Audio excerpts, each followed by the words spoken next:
Ça fait vraiment pitié ton affaire, là. Retourne chez toi. Pour de vrai, c'est vraiment pas beau.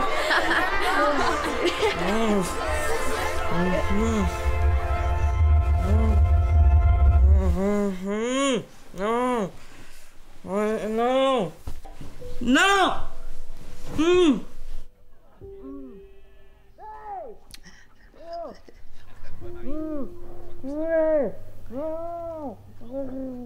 Mais voyons donc, il fait encore des cauchemars. Mais je sais pas pourquoi ça y reprend tout le temps.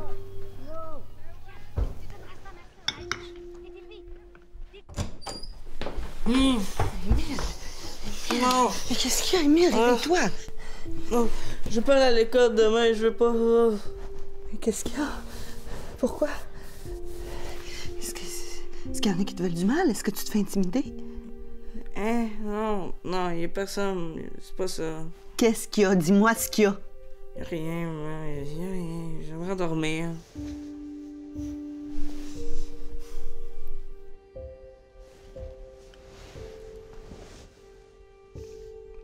Mais là, si tout va bien, demain, on va à l'école. Ouais, ouais. Ben, bonne nuit, mon amour.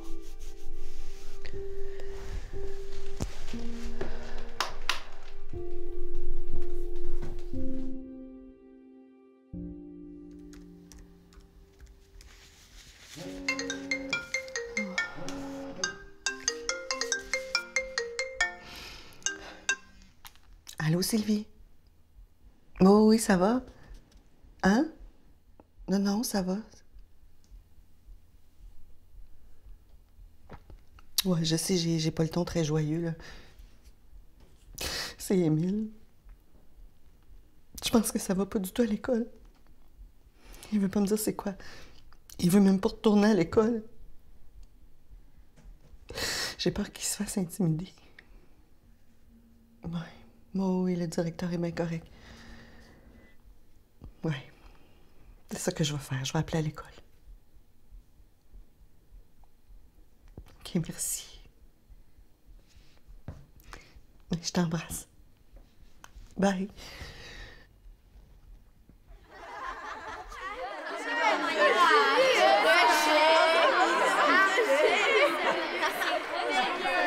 Oui.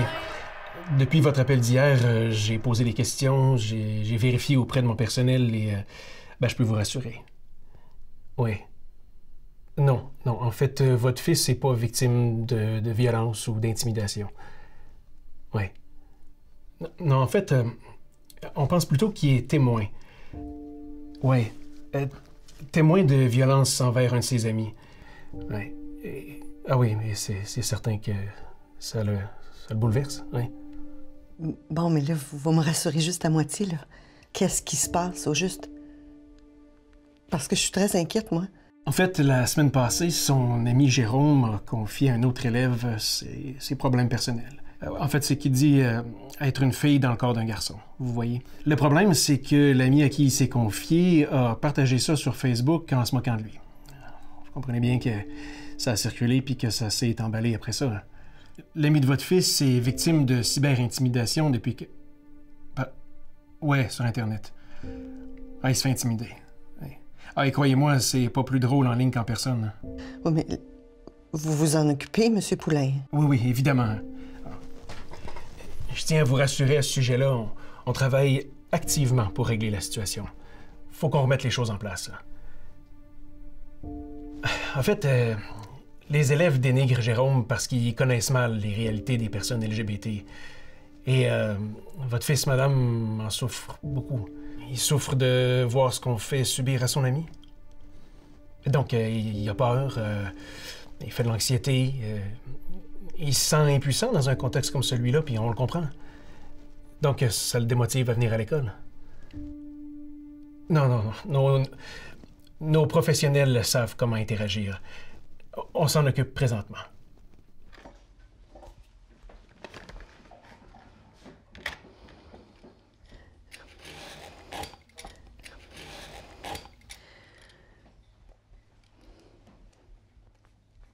Tu sais, j'ai parlé à ton directeur d'école aujourd'hui. Puis à ton enseignante aussi.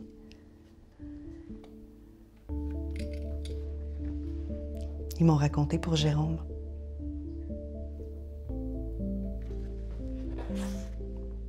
Ils m'ont bien fait comprendre que les témoins de la violence, ils souffrent eux autres aussi, puis qu'il faut pas les négliger. Les témoins, il faut s'en occuper, il faut les accompagner pour qu'ils puissent s'en sortir, puis qu'ils aident leurs amis aussi. Si je veux que tu saches qu'on est là pour toi et pour Jérôme, il faut pas hésiter à nous en parler. OK, mais c'est pas facile, tu sais. Non, c'est sûr. Mais tu sais, quand on est ensemble, c'est moins difficile de régler les problèmes.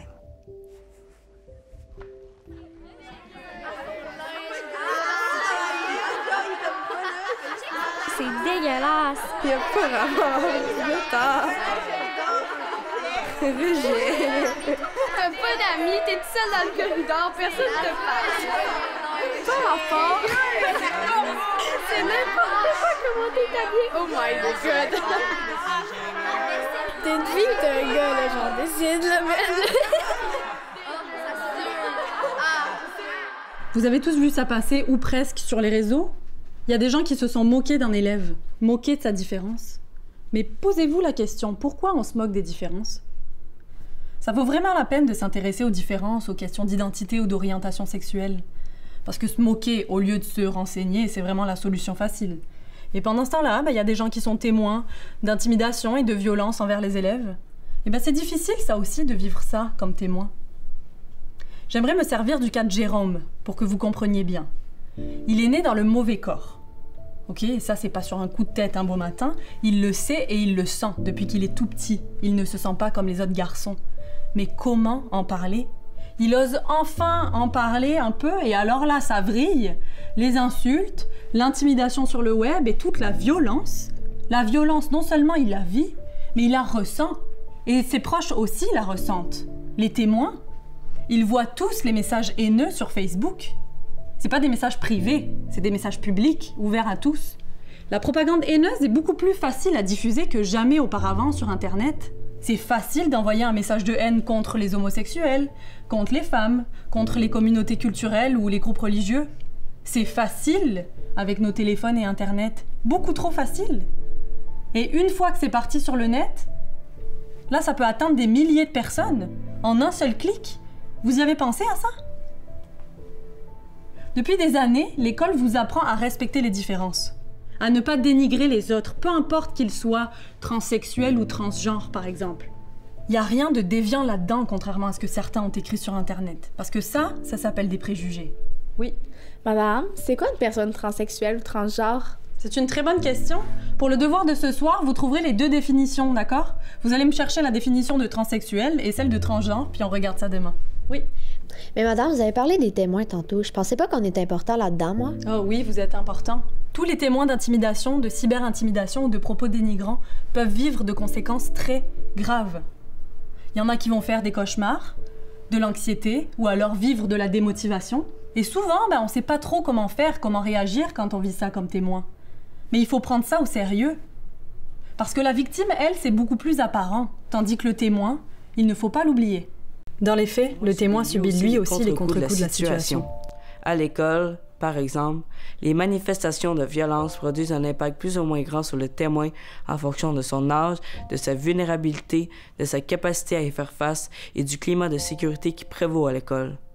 Le cumul de ces expériences peut entraîner une certaine désensibilisation à la violence chez le témoin et affecter sa capacité à distinguer une attitude acceptable d'une situation qui ne l'est pas.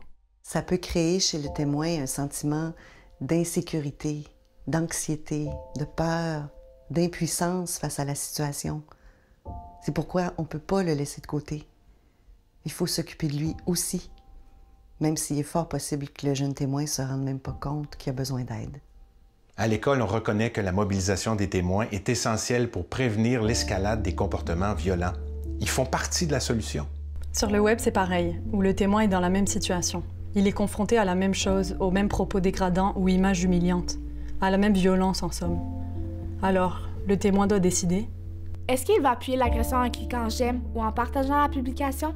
Est-ce qu'il va supprimer le message sans réagir? Ou encore, est-ce qu'il va soutenir la victime en la défendant ou en dénonçant l'auteur? Le témoin passif pense peut-être que la situation ne le concerne pas.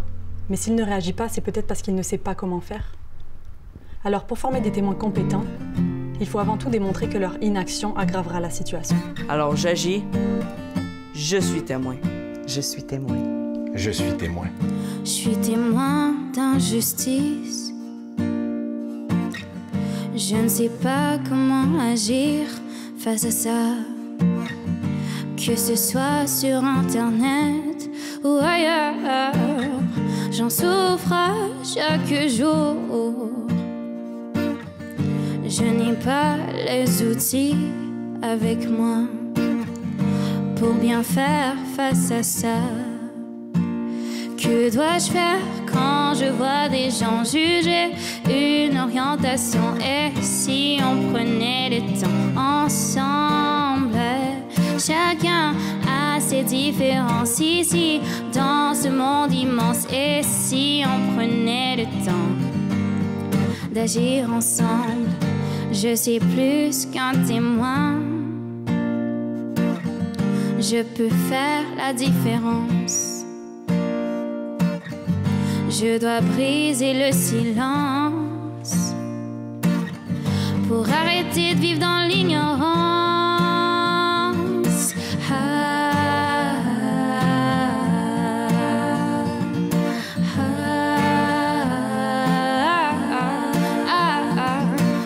C'est injuste de mettre quelqu'un de côté, peu importe pour quelle raison, car on a tous quelque chose à apporter à ce monde à notre façon. LGBT, lesbiennes, bi, trans et gays ne devraient pas être jugés. On a tous notre place sur la terre.